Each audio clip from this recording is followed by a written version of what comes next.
Gary Lineker, 62, has been defended by his friend, and frequent online sparring partner, Piers Morgan, 57, as he blasted the absurdity of Twitter users calling for the match of the day host to be axed. Piers compared the vitriol aimed at the BBC Sport host to that of Jeremy Clarkson, 62, who also faced a furious backlash urging ITV and Amazon Prime Video to sack him, due to his vile remarks about Meghan Markle, 41. Calling out the hypocrisy of the same fans who defended Clarkson now being the ones who want Lineker to lose his job, Piers wrote in his latest column, "This whole Lineker debate is riddled with hypocrisy." He continued to The Sun, "Everyone currently screaming for him to be sacked equally vociferously called for Jeremy Clarkson not to be sacked over his incendiary column attacking Meghan Markle. Conversely, everyone currently vociferously defending Lineker also screamed for Clarkson to be sacked. We live in an era of absurd partisan tribalism where facts and consistency don't matter as much as standing up for your team at all costs. Lineker's a woke darling, Clarkson's a right-wing hero, and that's all their followers care about." If Lineker had said he supported the small boats policy, his critics would have cheered him on and demanded he get a statue in Parliament Square. Explaining his passionate stance on the subject, the Talk TV presenter added he will always defend free speech in all its guises even if I vehemently disagree with what someone is saying, or even hate the person saying it.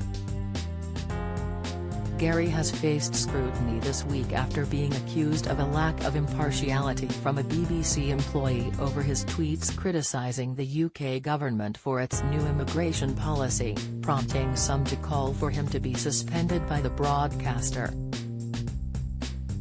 It comes after the former Leicester City player compared language used in a video discussing the policy, by the UK's Home Secretary, to 1930s Germany.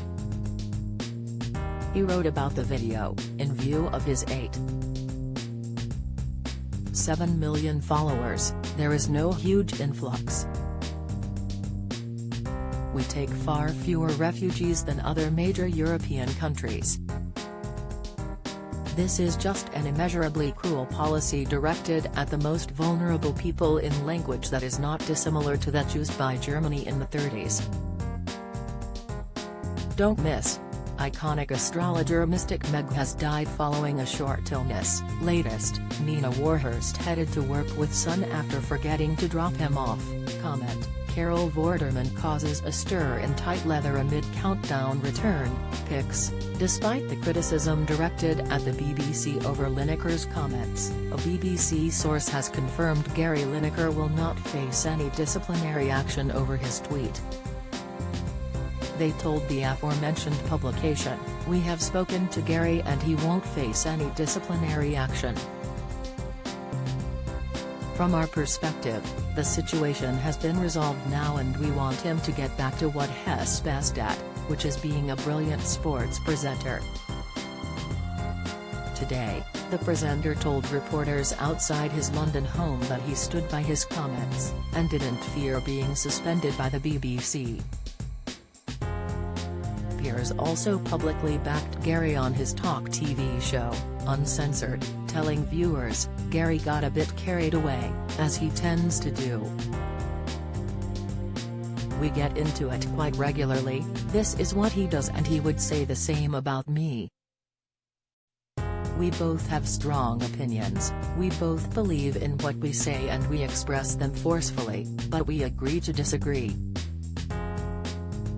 And I have no problem with Gary Lineker, a football presenter, sports presenter, from giving his views.